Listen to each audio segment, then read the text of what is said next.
علیکم ورحمۃ اللہ وبرکاتہ۔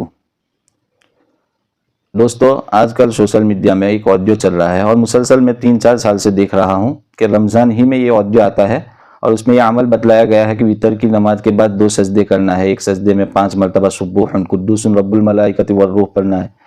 اور پھر جلسے میں بیٹھ کر آیت الکرسی پڑھنا ہے، پھر دوسرا سجدہ کرنا ہے اور اس کے اندر پھر 5 مرتبہ سبوح قدوس رب الملائکۃ والروح پڑھنا ہے۔ تو اس کی فضیلت یہ بیان کی ہے کہ سجدے سے اٹھنے سے پہلے اس کی مغفرت فرما دیتے ہیں، اور دوسری فضیلت یہ ہے کہ 100 حج اور 100 عمرے اور 100 شہیدوں کا ثواب ملتا ہے۔ کیا یہ صحیح ہے؟ تو میں مفتی مامور بدر قاسمی، جنہوں نے ان کی چینل کے اوپر 3 سال پہلے ایک ویڈیو ڈال دیا ہے، اس کے بارے میں کسی نے ان سے سوال کیا ہوگا تو انہوں نے اس کا جواب دیا ہے، وہ ویڈیو میں آپ کے سامنے پیش کر رہا ہوں تاکہ آپ لوگ ایسی من گھڑت روایتوں سے بچ جائے۔ اس کا پہلا سوال یہ ہے کہ آج کل سوشل میڈیا پر ایک دعا چل رہی ہے اور ایک میسیج وائرل ہو رہا ہے کہ وتر کی نماز پڑھنے کے بعد 2 سجدے کرنے ہیں۔ پہلے میں سبوح قدوس رب الملائکۃ والروح 5 مرتبہ پڑھ کر جلسہ کرنا ہے اور آیت الکرسی 1 مرتبہ پڑھ کر کے دوبارہ سجدے میں سبوح قدوس رب الملائکۃ والروح 5 مرتبہ پڑھنا ہے۔ اور یہ وظیفہ نبی کریم صلی اللہ علیہ وسلم نے اپنی صاحبزادی حضرت فاطمہ رضی اللہ عنہا کو ارشاد فرمایا تھا، اور اس کے فضائل میں ذکر فرمایا تھا کہ جو بندہ یا بندی یہ وظیفہ پڑھ لے اور اس طریقے سے 2 سجدے کر لے وتر کے بعد میں، تو اس کی جگہ سے اٹھنے سے پہلے اس کی اللہ تعالیٰ مغفرت فرما دیتے ہیں اور اس کو 100 حج، 100 عمرے، 100 شہیدوں کا ثواب عطا فرماتے ہیں، 1000 فرشتے نازل کرتے ہیں جو اس کے لیے نیکیاں لکھتے ہیں، اور 60 بندوں کی سفارش کا حکم اللہ تعالیٰ فرمائیں گے۔ تو یہ اس کے فضائل ذکر کیے جا رہے ہیں اور یہ سوشل میڈیا کے اوپر بڑا وائرل ہو رہا ہے۔ لوگوں کا سوال ہے کیا یہ حقیقت میں اس طرح کا کوئی وظیفہ ہے کہ نہیں ہے جس کے اس قدر فضائل ہوں؟ اگر واقعتاً اس مختصر سے عمل کے اتنے سارے فضائل ہیں تو پھر تو ہر کسی کو یہ کرنا چاہیے۔ اس کا جواب یہ ہے کہ اس تعلق سے جو روایت، جو حدیث ذکر کی جا رہی ہے، یہ روایت موضوع اور من گھڑت ہے۔ علماء اہل سنت والجماعت کی کتابوں میں اس طرح کی کوئی صحیح مستند اور معتبر روایت نہیں ہے، بلکہ شیعوں کی کتب سے نقل کردہ یہ روایت ہے۔ لہٰذا علماء یہ فرماتے ہیں کہ اس طرح کی کوئی صحیح مستند اور معتبر روایت موجود نہیں ہے۔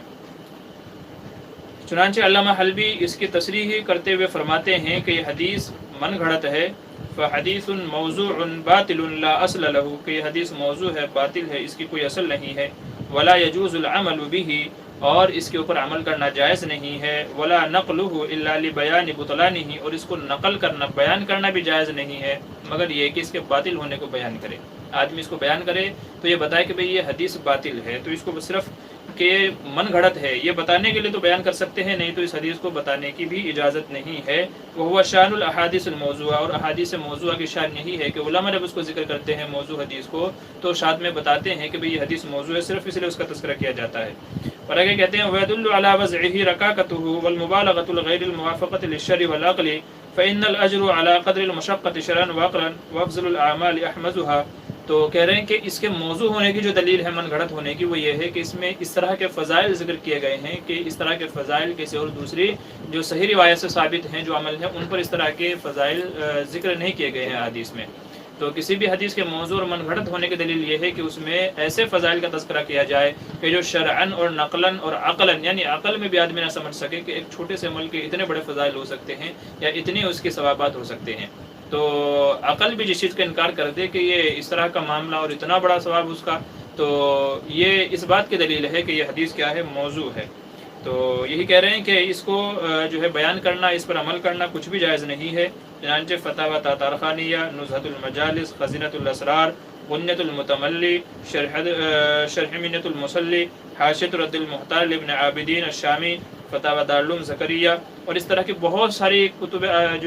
جو کتب فتاوی ہیں ان کے اندر لکھا ہوا ہے کہ یہ روایت موضوع ہے۔ ان کلمات کے پڑھنے سے اتنے فضائل کسی حدیث سے ثابت نہیں، البتہ سبوح قدوس رب الملائکۃ والروح کا پڑھنا حضور صلی اللہ علیہ وسلم سے ثابت ہے۔ تو یہ جو کلمات ہیں سبوح قدوس رب الملائکۃ والروح، چونکہ یہ الفاظ اپنی جگہ درست ہیں تو ان الفاظ کو پڑھ سکتا ہے آدمی، لیکن جو مذکورہ طریقہ جو بتایا جا رہا ہے کہ وطر کے بعد 2 سجدے کرے بیٹھے بیٹھے، پھر 5 مرتبہ یہ پڑھے اور پھر اس کا یہ فائدہ ہوگا، اس کی یہ فضیلت ہوگی، تو کہتے ہیں کہ یہ مذکورہ طریقے سے اس کی جو فضائل بیان کیے جا رہے ہیں اس کا کسی بھی احادیث سے ثبوت نہیں ہے۔ لہٰذا میری گزارش ہے ان صاحب سے کہ جو اس کو بیان کر رہے ہیں اور ان صاحبان سے کہ جو اس کو آگے نقل کر رہے ہیں کہ اللہ کے واسطے اس طرح کی موضوع من گھڑت روایتوں کو امت کے اندر تلقین نہ دیں۔ فضائل بتانے کے لیے یا امت کو ثوابات بتانے کے لیے بہت ساری اور صحیح احادیث موجود ہیں، تو ان کا سہارا لیا جائے، من گھڑت احادیث کا سہارا نہ لیا جائے، ورنہ من گھڑت احادیث حضور صلی اللہ علیہ وسلم کی طرف منسوب کرنے کی بہت بڑی وعید ہے۔ نبی کریم صلی اللہ علیہ وسلم نے ارشاد فرمایا کہ جس نے میری طرف ایسی بات جو ہے منسوب کی جس کا مجھ سے تعلق نہیں ہے، میں نے وہ نہیں کہی ہے، تو وہ اپنا ٹھکانہ جہنم میں بنا لے۔ من کذب علی متعمدا فلیتبوأ مقعدہ فی النار او قال علی النار، کہ جس نے جان بوجھ کر کے میرے اوپر جھوٹ بولا، میری حدیث نہیں ہے مگر میری حدیث کہہ کر کے اس کو نقل کیا، تو وہ اپنا ٹھکانہ جہنم میں بنا لے۔ لہٰذا اس حدیث کو بیان کرنے سے بھی بچنا چاہیے اور اس پر عمل کرنا بھی جائز نہیں ہے۔ یہ مسئلہ ہے اس کے تحت۔ امید ہے کہ آپ لوگوں نے یہ ویڈیو دیکھ لیا ہوگا اور سمجھ گئے ہوں گے، تو اب آپ اس ویڈیو کو زیادہ سے زیادہ شیئر کریں تاکہ یہ آڈیو پھیلنے سے بچ جائے۔ السلام علیکم ورحمۃ اللہ وبرکاتہ۔